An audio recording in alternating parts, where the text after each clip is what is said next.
안녕하십니까. 4월 28일 목요일 새벽 말씀을 올려드리겠습니다. 성경 본문 말씀은 마가복음 11장 27절에서 33절까지입니다. 그들이 다시 예루살렘에 들어가니라. 예수께서 성전에서 거니실 때에 대제사장들과 서기관들과 장로들이 나와 이르되 무슨 권위로 이런 일을 하느냐? 누가 이런 일할 권위를 주었느냐? 예수께서 이르시되 나도 한 말을 너에게 물으리니 대답하라. 그리하면 나도 무슨 권위로 이런 일을 하는지 이르리라. 요한의 세례가 하늘로부터냐 사람으로부터냐? 내게 대답하라. 그들이 서로 의논하여 이르되 만일 하늘로부터라 하면 어찌하여 그를 믿지 아니하였느냐 할 것이니 그러면 사람으로부터라 할까 하였으나 모든 사람이 요한을 참 선지자로 여김으로 그들이 백성을 두려워하는지라. 이에 예수께 대답하여 이르되 우리가 알지 못하노라 하니 예수께서 이르시되 나도 무슨 권위로 이런 일을 하는지 너에게 이르지 아니하리라 하시니라. 아멘. 예수님께서 예루살렘 성을 들어가시면서 예루살렘 성전 안에 장사치들을 내어쫓으시고 대대적인 성전 청결을 하셨을 때에 대제사장들과 선지자들이 이제 수입이 큰 굴러 들어오는 수입이 없어지게 되었죠. 생활의 형편이 갑자기 수입이 줄어드는 그런 형편에 예수에 대해서 굉장히 화를 냈습니다. 그래서 씩씩거리면서 오늘 본문에서 그들이 예수님을 찾아와서 하는 말이 당신이 무슨 권위로 속된 말로 그따위 짓을 하느냐? 우리는 이 모든 종교적인 행위에 대해서 수락을 할 수 있는 그런 권위를 가진 성직자들이다. 우리의 허락을 받지 않고 누가 감히 말씀을 가르치고 성전에서 정화를 한다느니 그런 논리를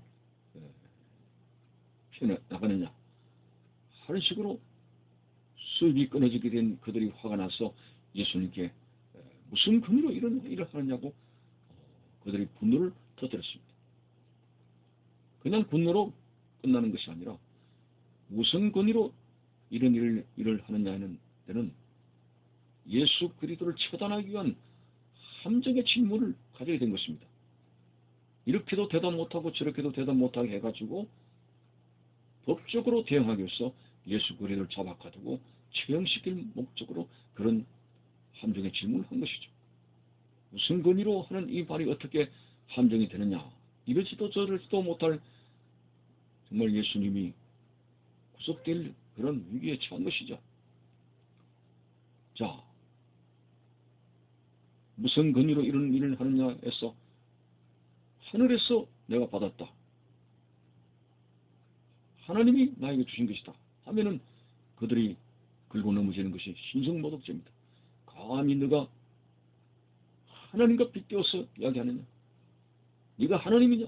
하는 식으로 신성모독죄를 가지고 최고형을 걸 수가 있고 구형할 수 있고 사람에게로서 받았다 하면은 무슨 소리냐? 우리 당국이 어떤 종교 행위를 너에게도 허락하지 않았는데 너 스스로가 당국에서 얻은 것처럼 거짓말하느냐? 너는 이단이요 사입이요 이런 식으로 긁고 넘어지고 법으로 태클을 갈 수가 있습니다. 예수님께서는 무슨 권위로 하는 이 함정의 질문에 인간 같으면 아무리 지혜를 짜내도 소크라테스의 철학이 아무리 대단해도 이런 질문 앞에는 대답을 할 수가 없습니다. 그러나 예수님은 누굽니까? 바로 하나님이십니다. 전지전능하신 하나님의 지혜를 가지신 분입니다. 예수님께서 말씀하셨습니다. 그래, 무슨 권위로 일을 하느냐고 물었느냐? 나도 한 가지 물어보죠. 세례 요한의 세례가 하늘로서냐 사람에게로서냐?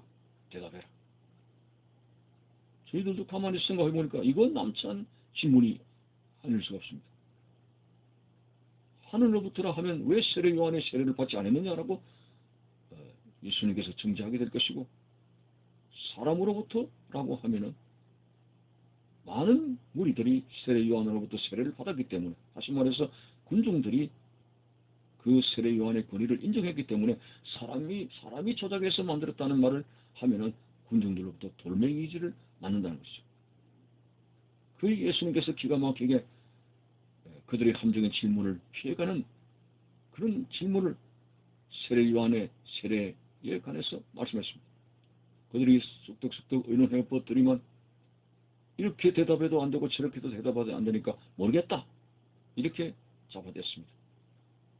예수님께서도 그래, 무슨 일을 하는지 너희가 모른다고, 나도 무슨 권위로 이런 일을 하는지 너희에게 말하지 않겠다라고 했을 때 유구무원했습니다. 그들은 책 잡을 길이 없습니다. 뭐래, 이런 함정의 질문이 몇 번 있었습니다. 가이사에게 세를 바치는 것이 옳습니까 옳지 않습니까? 그것도 함정의 질문이죠. 요한복음 8장에 가늠한 여인을 돌로 쳐야 되느냐 말아야 되느냐, 이런 것도 함정이죠. 그런데 그때마다 예수님은 하나님 자신의 지혜로 아무것도 아닌 듯이 시원하게 대답을 해버려서 그들은 책 잡지 못하고 예수 곁을 떠나버리고 말았습니다. 만일 예수님께서 인간이라면 인간의 지혜로서 그런 함정의 질문을 이겨나갈 수가 없습니다. 확실히 예수님은 하나님이시여 하나님의 아들이십니다. 그런데 문제는 이 선지자들이 마치 우리가 흔히 하는 말로 계란을 가지고 바위를 치는 격과 같이 인간의 그 조그만 지혜를 가지고 하나님을 시험하고 예수님을 시험하고 예수님을 대적한다는 것이, 그것은 마치 계란 가지고 바위와 충돌하는 것과 같은 어리석음입니다. 누가 하나님을 대적할 수 있겠습니까?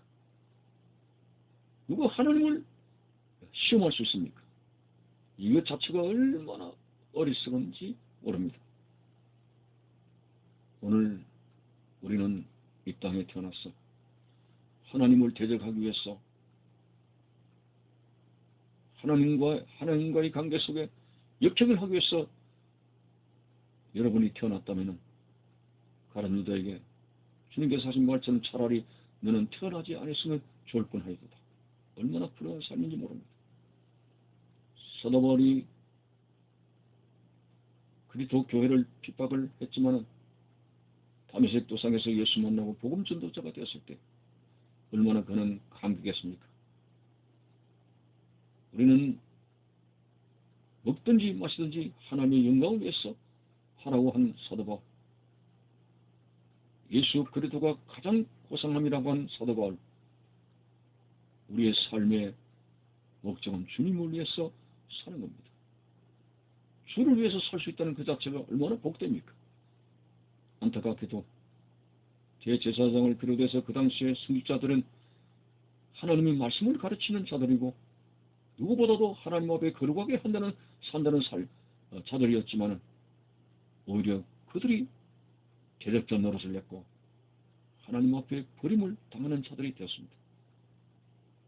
오늘날도 교회 안에 이런 실종자가 있어서는 안 됩니다. 예수님을 믿습니다. 아브라함의 자손이라고 하는 것처럼 우리는 크리스찬이라고 말을 하게 되는데도 주님께서 바르시는 진정한 신앙이 없는 그런 믿음이 될까 두렵습니다. 나로 인해서 교회 품정을 야기하고 또 교회 지도자를 대해서 대적하고 여러 가지 교회에 대해서 부정적인 생각을 하며 이런 자가 되었을 때 우리는 믿노라 하면서도 나의 발걸음은 어두운 길로 가고 있다는 사실을 알고 항상 내 자신을 점검해야 됩니다. 교만해서 이런가? 내가 너무 세상을 사랑해서 그런가? 하나님의 말씀의 정도를 걸어가야 되는 내 신앙의 삶이 왜 이렇게 기울어졌는가? 그렇지 않습니까?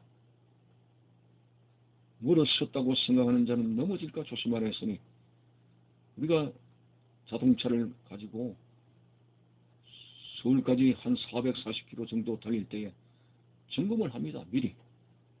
배터리가 제대로 충전되어져 있는가, 타이어 바람은 제대로 들어있는가, 여러 가지 간소한 정비를 하게 됐을 때 고속도로에서 질주할 때 사고가 나지 않는 것처럼, 무사히 목표 지점에 도달하는 것처럼, 오늘 천국이라고 하는 저 목표를 가지고 신앙의 여정을 가는 데서는 항상 내 자신을 정비해야 됩니다.